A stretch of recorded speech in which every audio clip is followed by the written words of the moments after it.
Hey, it's Dan. Welcome back. You're watching iAllegedly, and I've got a good one for you today because I've got a question for you, and that is our monetary system broken? A lot of people say yes.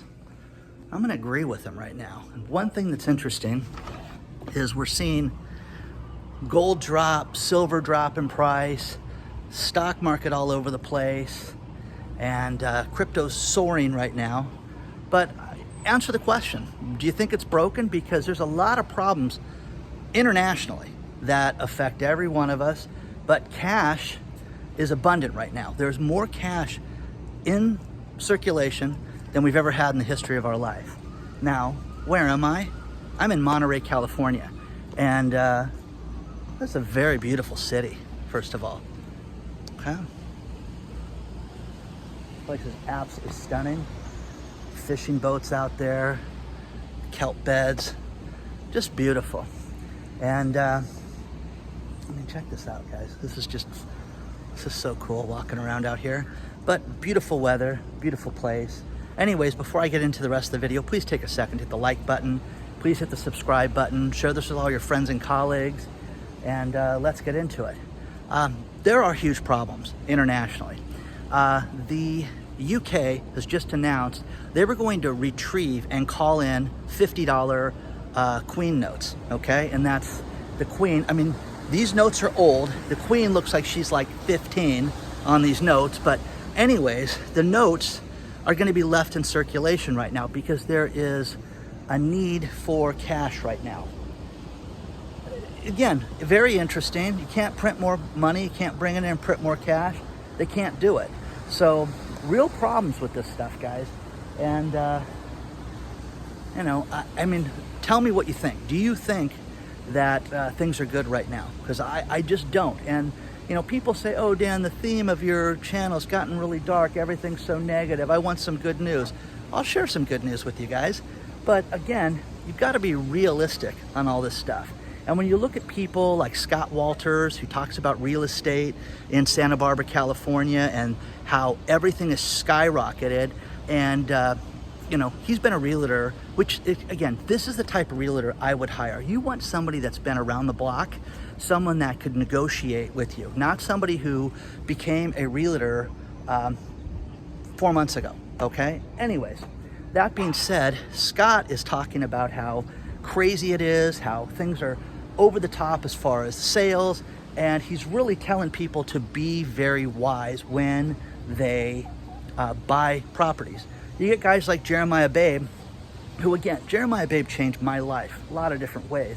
You know, I reached out to Jeremiah Babe. We became friends during this time.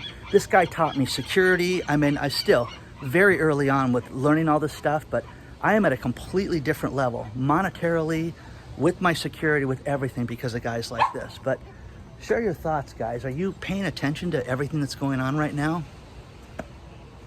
Leave your thoughts. Let's get into it.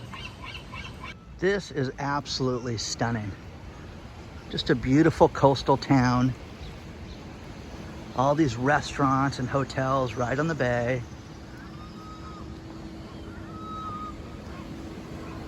You too can eat at Bubba Gum.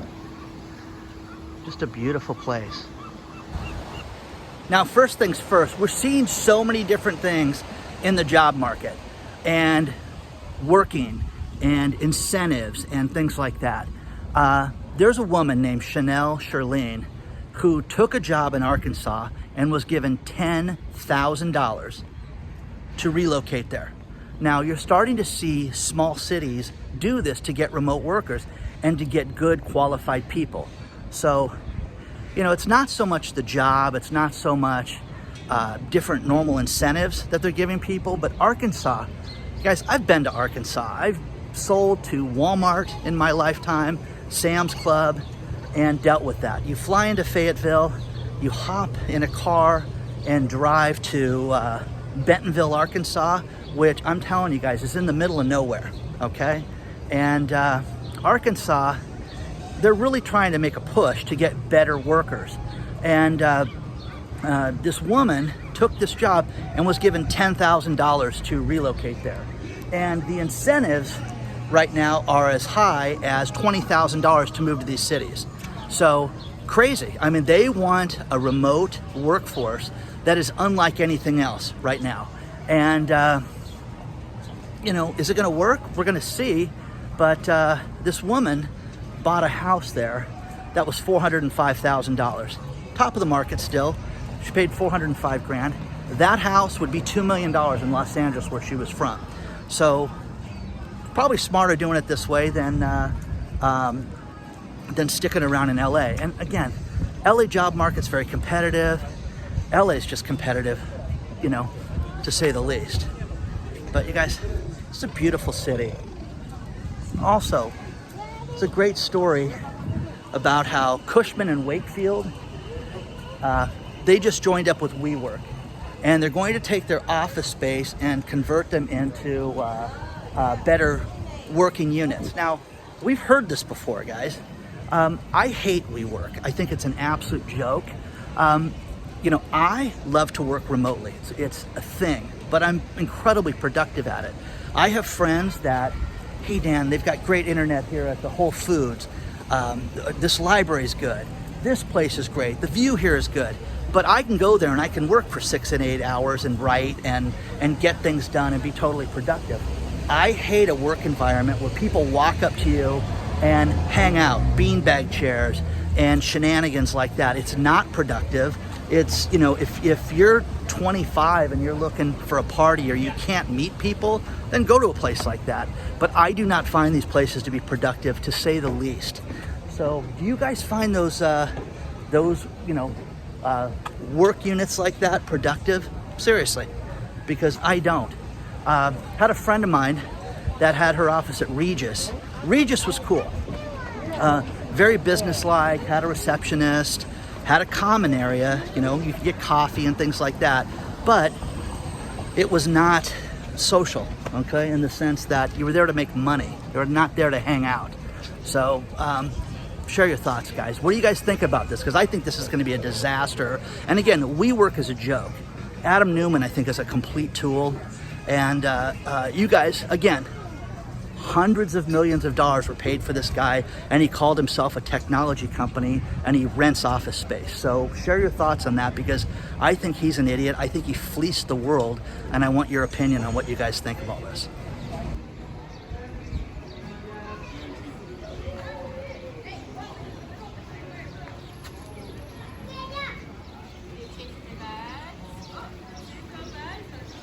Have you ever given to a GoFundMe? Donated money, pulled your heartstrings, and you donate some cash. A lot of goods come out of GoFundMe. I had a friend that was really down in his luck, and he went out and did a GoFundMe, dead broke, and raised over $6,000 in a day doing that. That being said, there's a woman, Dasha Kelly, out of Vegas, who stated that her and her kids were going to be homeless if she did not get some cash because of the eviction ban. Didn't have a job, gonna lose everything, okay? Be on the streets, be homeless. Her GoFundMe went completely viral and got picked up by none other than CNN. Now, that being said, that's great. She got $230,000 in donations. It hit $233,000. Now, there's a problem with this. These are not her kids. She kind of said they're my girls, and they're not hers. So she used these girls as, I think, a pawn to get donations. And I really want to know what you guys think of this, because this story took a crazy turn this morning. I was going to talk about how positive this was and how great this was, and that this woman had, just skirted eviction, and she was going to get out of it now. Okay, but what do you guys think about this? Would you feel duped if you gave money to somebody like this and you found out that these girls were not her girls, they were somebody else's kids? I think it's awful, so that's my opinion. I want your opinion on this. Now, that being said, there is a kid who, his name is Wyatt Dennis, and he set up a lemonade stand that was donations only right outside the Sturgis motorcycle rally. And I love bikers, okay, because generally they're good people, okay? But anyways, the biking community really took to this kid and donated, you know, he got $200 here, $200 there, started donating some of the money that he took in from the lemonade stand and said, I'm going to donate to Children's Hospital at St. Jude. There's over $4,500 donated to Children's Hospital. So 50% of the money that he made, and God love this kid, he should keep it and save it for college or school or whatever. But this kid did this and made all this money. So I love that. I love the entrepreneurial spirit in children. I love when they want to sell things and make money and do this stuff. It's absolutely fantastic. But Wyatt Dennis is an absolute American hero right now because he helped other people, helped himself, and you know, really did a good thing. So what do you guys think of this? I think it's fantastic. Share your thoughts below about all this. You know, have you donated to GoFundMe? You know, if you heard that this kid was going to do this and you were remotely close to that area, would you go out and buy lemonade from this kid? I'd buy gallons of it myself. So good for him, good for Wyatt Dennis.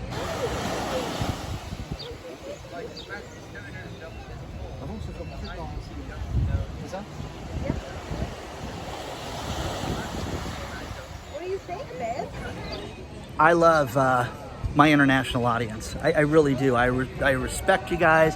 I love hearing about monetary policy in different countries and all the different problems that you guys are having. I don't celebrate that. I just enjoy the fact that you guys are aware, you guys are working on all this stuff and reading and sharing knowledge with me and other people around the world. Now, that being said, I got a great story sent to me about the European Central Bank, where the European Central Bank is so concerned about interest rates and monetary policy that they may have to raise interest rates sooner than later. So again, that being said, why can't we just keep everything at zero, guys? Why is that? Well, because inflation is completely out of control. And nobody wants to admit this. Nobody wants to admit that we're paying more and more and more. And all these ridiculous words like transitory and it's temporary and it won't be here long and it's with my friend and don't worry about it, I'll pay you on Thursday. I mean, all that stuff is not going to help the fact that everything is so expensive. Everything. Driving here, okay, gas was just crazy, okay? I'm a lunatic that keeps track of all this stuff and was completely shocked by that. But, you know, again, all this stuff about, you know, cash being a problem in the UK, the European Central Bank having to raise interest rates. It's going to happen, guys. Get ready. That's the only thing that's going to put the brakes on all this stuff. And you can call me crazy, you can call me whatever you want, but we just can't have free money and free love forever. Someone's got to pay for this. Now, this is insane because I got a story sent to me out of Fortune magazine that the chip shortage. Remember the chip shortage? You can't buy a car, you can't buy an RV, you can't buy a motorcycle, can't buy anything that's got electricity in it because there's a chip shortage. Well, now there may be a chip glut, okay?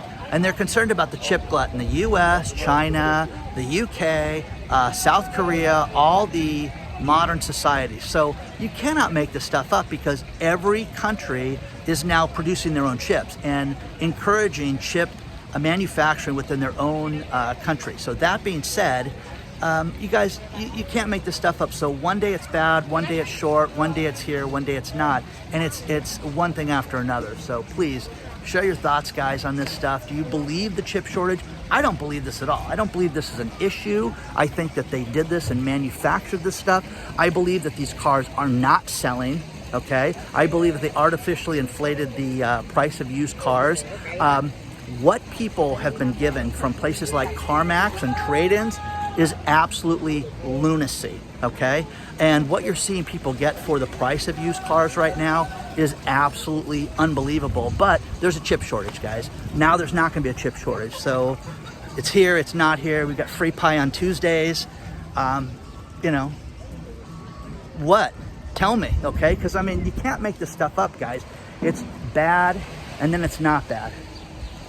But also, look at the view, guys. It's just so cool. It's so peaceful. It's really nice. really cool out here. It's in the 60s. It's just comfortable and beautiful. Now this next story is filed under the ridiculous, preposterous. When do you think of the most efficient businesses? What do you think of? Okay? Share your thoughts. When you think of the most inefficient business, what do you think of? Well, does the Postal Service come to mind? Does the DMV come to mind? Well, the Postal Service has just announced that they're going to lower and slow down delivery rates. I mean, I don't even know if that's possible. So here's the thing. They had a program that they started in March called Delivering America.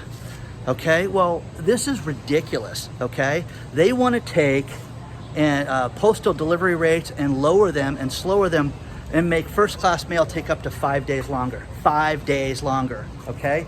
So again, you know, stamps are at an all-time high, postage are at an all-time high, packages are at an all-time high. Plus, when you go to the post office, there's a line out the frickin' door all the time. It's not fast, it's not good. So delivering for America is an absolute joke.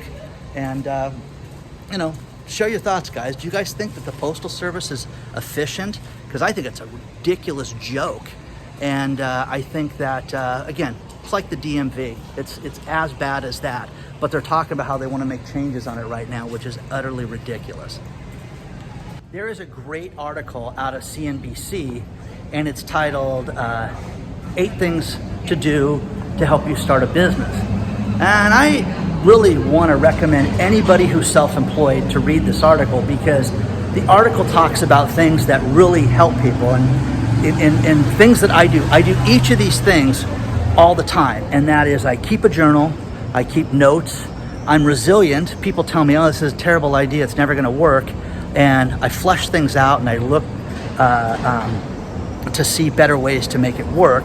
I also am very efficient with the way I try to do things. I'm constantly learning, which is a big thing with this article. And I really recommend that everybody read this thing, because it's really, really good recommendations on how to get ahead. And they use this as, you know, how to start a business, how to have a business plan, you know, certain things like that. And that's great. But I really think that if you're self-employed, that you can benefit from all these recommendations in this article. So take a look at it, and it'll be downstairs in the video description below. So take a look at it. So I'm gonna close out this video with this, and as I was filming, I was greeted by Melissa, who's a subscriber, and she says, wow, you're normally in Laguna Beach, and now I'm down here, up here in Monterey. So yeah. Great to meet you. Nice to meet you. Thank you for all the work you do. I really appreciate the videos. Thank you very, very much. Okay, have a great day. You as well. So the cool thing about Monterey is they've got this walking trail, and like Melissa said, she's on it every day, but it's very, very cool because it hugs Cannery Row. I mean, I could throw a baseball to the ocean right now, but this is just a really, really beautiful, peaceful spot. See how long this thing goes? The thing goes for miles. But anyways, you cannot have a talk about monetary policy without discussing cryptocurrencies. And right now, cryptocurrencies, you know, they're being endorsed by all these different celebrities, and there's a brand new one right now. Does that make a big deal for you? Does that make a big deal for you if, you know, Gene Simmons from KISS is endorsing a cryptocurrency? Does it make a big deal if Mark Cuban's suggesting something, or Elon Musk, or whoever? But the latest celebrity to do this right now is none other than the director Spike Lee. Spike Lee's starting to endorse cryptocurrencies. And is this a big deal for you? And the one thing that I get a kick out of is people write me and they go, you know, you and JB don't understand cryptos, you don't get it.